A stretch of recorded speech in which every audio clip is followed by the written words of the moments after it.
Hey guys, Coach Julien here. In this video, I'm going to share with you the secret to RRSPs. This is the key ingredient that you need in order for your RRSP to be advantageous for you. And in this video, I'm going to go through two scenarios. One where an investor invests money in an RRSP, and one scenario where the investor invests outside an RRSP, so a regular account. So stay with me.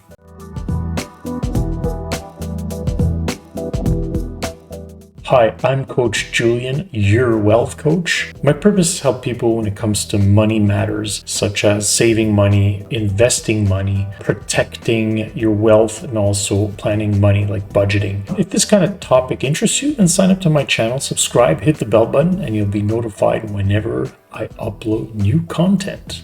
So I often hear people say that, RRSPs are not worth it, RRSPs are crap, RRSPs are a scam and all this, because you have to pay taxes when you pull money out. It's unfortunate but true that you are taxed when you pull money out of an RRSP. This is true, but it doesn't make RRSPs crap and worthless. There is merit to this program, and if you use it properly, you could really build wealth fast and be well on your way to financial freedom. Also, the RRSP program is good for a lot of Canadians who don't have the discipline. It's a program that doesn't make it easy for you to take the money back out, so it secures it for your future and for your retirement. So that in itself has merit. In this video, I'm going to go through mathematically what happens when you invest in an RRSP versus if you don't use an RRSP for your investment. I'm going to show you the two scenarios, and then you'll see what the key ingredient is for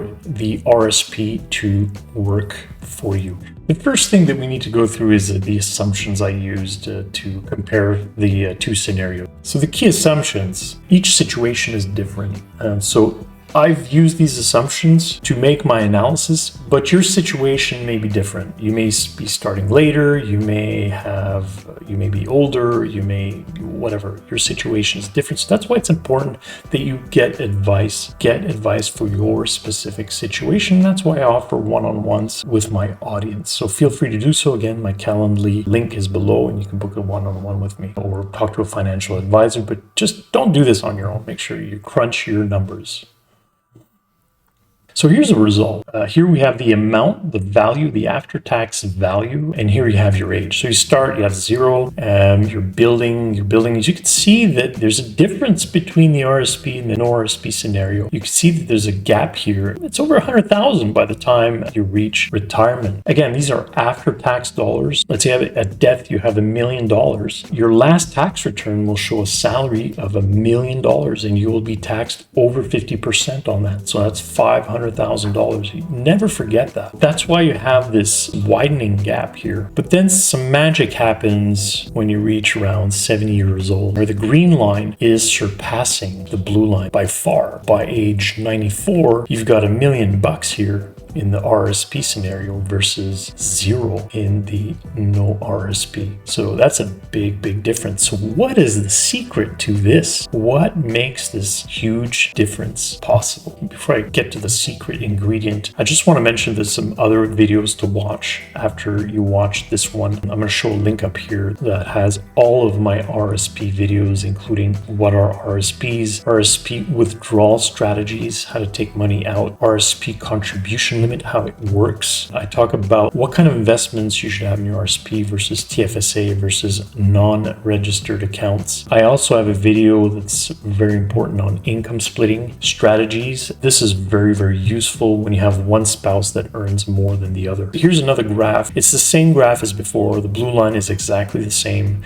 The green line is shaded a little bit. The green line is an RRSP scenario where the person invests the tax credits. If you don't invest that tax credit, it's almost pointless to have an RRSP. Check it out, because here's where the lines cross. They cross at over 85 years old. And the average lifespan in Canada is something like 82. Make it 84 for females, 80 years old for males. The secret ingredient here, the point, is that you gotta invest the tax credits. super, super important. If you don't, it's almost like mathematically pointless. And let's clarify, investing can be paying down debt on an appreciating asset, like you're paying down a mortgage. Other points to remember is that you should consider capital gain investment for even better performance. If you use capital gained investments, you pay taxes only when you start selling your investments. And I have videos on those types of investments. There's one on Berkshire Hathaway, now available in Canadian dollars, and there's also a video on Warren Buffett investments for beginners, so I'll flash those up here.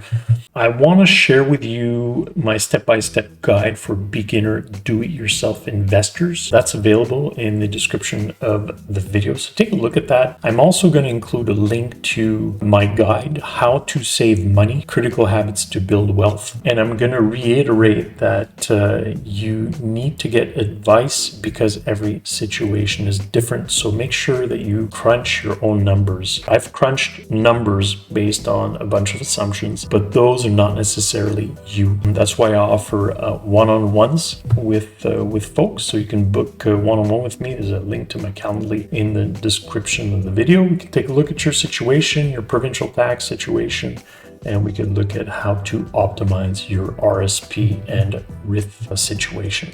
Don't forget to subscribe because I have more stuff coming, more videos upcoming. Hit the bell button. You'll be notified whenever I upload new stuff. Thanks for watching, and we'll see you real soon.